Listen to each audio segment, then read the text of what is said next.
In 2001, a mother was brutally murdered in her own home. For more than 2 decades, the case went cold, leaving her family shattered and an entire community looking over its shoulder. All the while, the killer was living just blocks away, a person nobody suspected. The teenage ex boyfriend of the victim's own daughter. For 23 years, he built a life hiding a monstrous secret behind a friendly smile and a normal looking life. Eugene Gliger get away with it for so long. This is the story of a killer who was hiding in plain sight.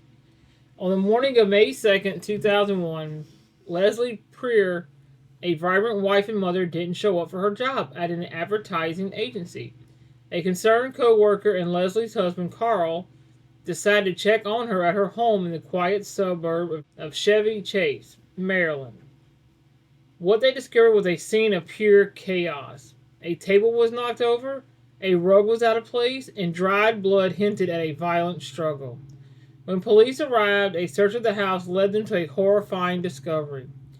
Leslie Preer's body was in an upstairs shower stall. The investigators quickly revealed just how brutal the attack had been. Prosecutors would later describe the murder as painful, protracted, and terrifying.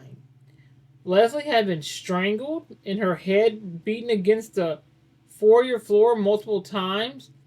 She fought back against her attacker, hard. Under her fingernails, investigators found the DNA of an unknown man. It was a crucial piece of evidence that one day would blow the case wide open. But back in 2001, DNA technology wasn't what it is today. The sample didn't match anyone in the system, and the trail went cold. Tragically, suspicion fell on Leslie's husband, who lived under a cloud of doubt for years into his death, even though his DNA never matched the sample from the scene. For the next 23 years, the case file on Leslie Preer's murder just gathered dust. For her family, those years were a nightmare of unanswered questions and grief. But for her killer, they were years of deception. Eugene Gliger, the high school ex-boyfriend of Leslie's daughter Lauren, just went on with his life. He had grown up in the same affluent neighborhood, and the two families knew each other well. After the murder, Gliger moved on. He got married, built a career as an accountant executive, and lived in a trendy Washington, D.C. neighborhood. To the people around him, he was gregarious and warm. He hid his secret so well that he once ran into Lauren Preer at a restaurant years later.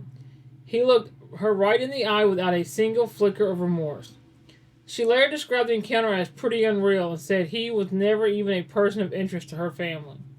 While Gliger was busy building a new life, he was also battling his own demons, struggling with alcoholism and drug addiction. The silence in the case was finally broken in September of 2022. Detectives from the Montgomery County Police Department resubmitted the male DNA from the crime scene from what's known as forensic genetic genealogy. This cutting-edge technique uses public ancestry databases to find relatives of a DNA donor. The analysis traced the DNA to the two distant relatives in Romania, which eventually led investigators to the surname Gliger. Suddenly, a bell went off. A forgotten tip from 2002, given by a former neighbor who mentioned Eugene Gliger, was sitting right there in the original case file. All at once, the ex-boyfriend became the prime suspect. To be sure, detectives needed Gliger's DNA, so they set up a clever sting at the airport. On June 9th of 2024, as Gliger was returning from an international flight, U.S. Customs officers diverted him to a secondary screening room, and inside, investigators had planted several water bottles. Gliger drank from one and threw it away, leaving his DNA behind. The sample was a perfect match to the DNA found under Leslie Preer's fingernails 23 years earlier. On June 18th of 2024, as he sat scrolling on his phone outside his apartment, U.S. Marshals moved in and arrested him. The long charade was finally over. Faced with irrefutable DNA evidence, Eugene Gliger pleaded guilty to second-degree murder in May of 2025. He claims he had little memory of the attack, blaming it on a blackout from a night of heavy drinking. Prosecutors dismissed this as a self-serving excuse. They point out that even after all this time, he refused to give Leslie's family one thing they desperately wanted, a reason why. 911, what's emergency? We didn't have a call from an employee. We just walked in the door, our husband and I, and there's blood in the foyer, and it looks like something possibly happened. Are we cutting off? All right, we'll adjust it. We'll adjust it. Okay. Hold on. They're not made for comfort, but we'll make it. I get it. Yeah, we'll make it. We'll ease it up on it. Yeah, no problem. I ain't got nothing personal wrong with you. Yeah. Before he could react, they took away his phone and placed him in handcuffs. Do you go to the office, or what do you do? No, I work from home. Okay. What were you doing out here, just chilling out in the fresh air? Just having some coffee. Yeah. Okay. So you didn't know anything about this warrant? Okay. Our boss will tell you everything about it. It's nothing big. I'm going to take it. Hold his arm. I'm not. Hi, Eugene. Hello. I am Detective Agustin. This is Detective DuPoy. Hi there. From Montgomery County. Okay. I'm sure you're wondering what this is all I about. would really like to know. Yeah. This has been really hard, whatever's Sure. happening. Well, we're going to get through all of that with you. We just have to do some paperwork real quick. Yep. Before we can talk to you about anything, we have to read you your rights. So I have some of this filled out already, but what is your physical condition today? Do you have any injuries? Are you feeling okay? I mean, I'm feeling a little bit caught off guard, and I'm from the handcuffs. There's seems to be a lump on my hand. I don't know if I've been holding my hand above my heart, just so hopefully it helps to heal. All right. Nothing that's clouding your mental judgment or anything like that, though? No. Okay. And are you sober right now? Yeah, I'm yeah, 100% sober. I've been These are just sober questions for years. we ask everybody. Yeah, these Go are ahead. just the form questions. Mhm. What is your highest education level completed? High school. Do you speak any other languages? Not fluent. Okay, so English is, you're comfortable? Okay. So now that that's out of the way, we are from Montgomery County. We actually work in the cold case unit. We investigate crimes that have been unsolved for quite a period of time. We investigate homicides. So we were working on a case that came from Chevy Chase. And when we were going through the case file, your name was in there as someone that was related to the family, whether we have a big list of people, but friends, family, something like that. So do you recall back in 2001, Leslie Preer? Yes, that she was murdered. Yeah. Yes. Okay. The case that we are investigating. So you went to BCC with her daughter at the time? Correct. Is that correct? Okay. And what was your relationship with Lauren, the daughter? We had dated. And when did you guys date? Do you remember years? Exact dates, I'm not entirely sure. Were you in high school or was it after high school? Yeah, it was high school. I'm not exactly sure. Maybe like 1994 to 1997 or something around there. Okay. And from your dates of birth, I can see you're a little bit younger than Lauren. So was she already graduated from high school, or were you guys both still in high school when you guys were dating? We were both in high school. She had finished high school, and I believe we had dated for a few months while she was in college, but that was it. Okay. So back then, when you guys were dating, where did you live?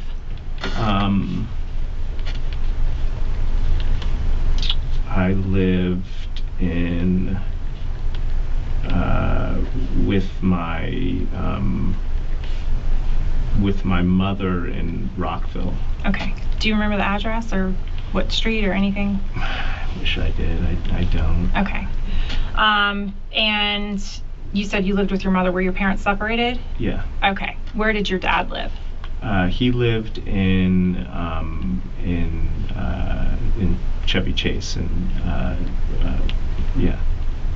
Do you know the street or neighborhood? Or? Brookside Drive. Brookside Yeah. Drive. Okay. Yeah. You and Lauren had dated well before her mother was killed. Do you remember like, were you still in touch with Lauren when this stuff happened to her mom? No, we had broken up a couple years before, at least. Maybe longer, I'm not sure. And I believe I reached out just to send my regards, and maybe saw her a couple times, and but that was it. Okay. Do you remember how you found out about it? I remember I was at work, and I believe she had actually told me that she had come into where I was working at a restaurant, and she had told me that what had happened. What restaurant was that? Do you remember? It was a restaurant called Black's. It was a mix.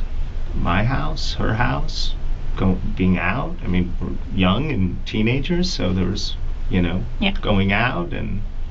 Okay. When you found out about Lauren's mom, do you remember who you were dating at the time, or were you dating anybody? I don't recall who I was dating at the time, but yeah, no, I'm not 100% certain. Okay. I mean, I had been dating, but I'm not sure. How well did you know Lauren's mom? Like, was there ever any kind of a weird relationship between you two after Lauren? No. Okay. I mean, I wasn't in touch, so I don't. Okay. So you were never like dating Lauren's mom or anything like that behind the scenes? No. Okay. I wasn't ever in touch. So from the crime scene, we have DNA from the person who was there when Leslie died. So there's Leslie's blood all over the place, obviously, but then there's also another DNA profile that was picked up from the crime scene. And we had put that into CODIS, our database from the National CODIS DNA Index System, and it has never hit. So whoever was there, whoever's DNA was also on the scene, has never been arrested. And that's why we were going through doing all of these elimination DNA samples to find out, okay, well, this person couldn't have done it because we matched their DNA to it. So we realized that they never talked to you, never did anything, and we wanted to find out more about you and if there was any kind of situation where you could have been at the house at that time. I'm a little confused. So to find out more and talk to me, why not just call me and ask me to come in and talk to me versus have marshals come and arrest me and bring me in? I'm just confused as to why that's the case. Well, because we needed to talk to you in a controlled environment, and because there's a little bit more to it than what we've told you so far. Could you tell me? Well, we're getting there. I'm trying to give you an opportunity to be a little bit forthcoming before we. I mean, I feel a little bit trapped here, like. Well, you're under arrest, so you should feel trapped. Right, and so I think, I mean, probably asking for a lawyer is my best course of action at this point. Okay. Instead of doing any more discussing or talking about it, it just doesn't seem. I don't understand, so I'd like to have somebody. Well, that's why we're trying to talk to you about it. I know, but we can't. And there's two of you and one of me, so sure. I feel a little outnumbered, and I probably would need some type of representation if I am under arrest, as you said, which I am. Yeah. Okay. And so I think that having a lawyer would be the best for me in my interest at this point. That's totally fine, and we don't have to ask you any more questions, but we are going to just tell you some stuff. Okay. So from the crime scene, the DNA that was taken, we actually have a sample of your DNA, and it was compared to the crime scene DNA, and it matched. So we know that you were there at the time when Leslie died. But I never gave a sample of DNA. That's correct. We obtained a sample from a discarded water bottle that you drank out of. So you were followed, and we collected it after you discarded it into the trash, and it was swabbed and it was compared. So your DNA matches the crime scene DNA. I don't know what to say. I have no recollection. I have no memory. I I don't know what to say. Well, that's why we wanted to talk to you, to find out if there's any other explanation. But we can't ask you any more questions if you want a lawyer present. Yeah, I think I should have a lawyer present. I don't know what to do or say. It doesn't make sense to me, so I don't know. I don't know what to do. Do you have a lawyer that you... Don't know. Okay. I don't have to call. I don't know. I probably would call my girlfriend and ask her to help. I don't know. I don't know. I don't understand. This is all very bewildering, very strange. Is there more that you're gonna tell me? Is there more? I mean, we've told you plenty. We can't continue to ask you questions. If you want to keep talking, we can. But if you want to stop, you have to let us know for sure. Yeah. We can tell you more about, what we think happened.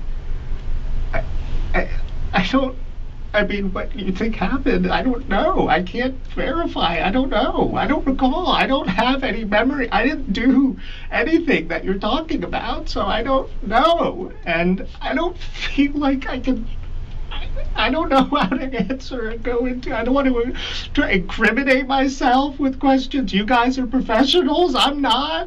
I don't know. I really do think I need an attorney. I need to use the phone and I need to call someone and I need legal representation before I respond to anything else. There's no tears coming out of your face. I'm very dry right now. You're dry? I'm very dry. I'm parched. I'm dehydrated. You can probably see my eyes are bloodshot red because I'm just tired and drained. I don't know what's going on. You want me to drink water so I can tear? Like, what is wrong with you? I don't want you to tear. I just don't want you to... What are you trying to say? I'm just trying to say that this seems a little put on. Are you kidding me? Are you kidding me? No. Oh my God, you're so full of it. You're after. This is the police. This is, yes, like it makes sense. We're trying to figure out is how your blood was at the scene that day. If there's an alternate explanation, that's why we wanted to talk to you today, okay? So I feel like you just need to take a breath for a second, okay? That's what we're trying to figure out. Why is your blood there? Could it have been, an interrupted burglary? Did something happen where you didn't expect anybody to be home? I have no idea. I don't remember. I don't recall. Again, you're asking me questions. I don't know. I'm not and asking I you a asked, question. You did. You just asked me a question, and I asked for legal representation, and you guys are very smug looking at me like I've done something, and of course it's innocent until proven guilty, right? You keep saying you don't remember and you don't have any recollection. Well, but if somebody was not involved, it would be an adamant, I didn't do it. Oh, I didn't do it. I definitely didn't do it. Like, this is absolutely, this is, I've been an alcoholic in recovery for years now. I've been sober for years. And there are many, many times in which earlier life wasn't great. Abusive father, issues that, but at the same time, this isn't something that I know I didn't do it. I know I wasn't involved. And I just don't understand how this has come to this. I don't know either. That's why we wanted to talk to you. I don't know why your blood is there also. I don't know. Wow. The only person that knows is Leslie, and she can't tell us. In August of 2025, a judge sentenced Glicker to 22 years in prison, a sentence that was above the normal guidelines, reflecting the horrific nature of the crime. The judge called the murder a personal crime, noting that there was blood everywhere.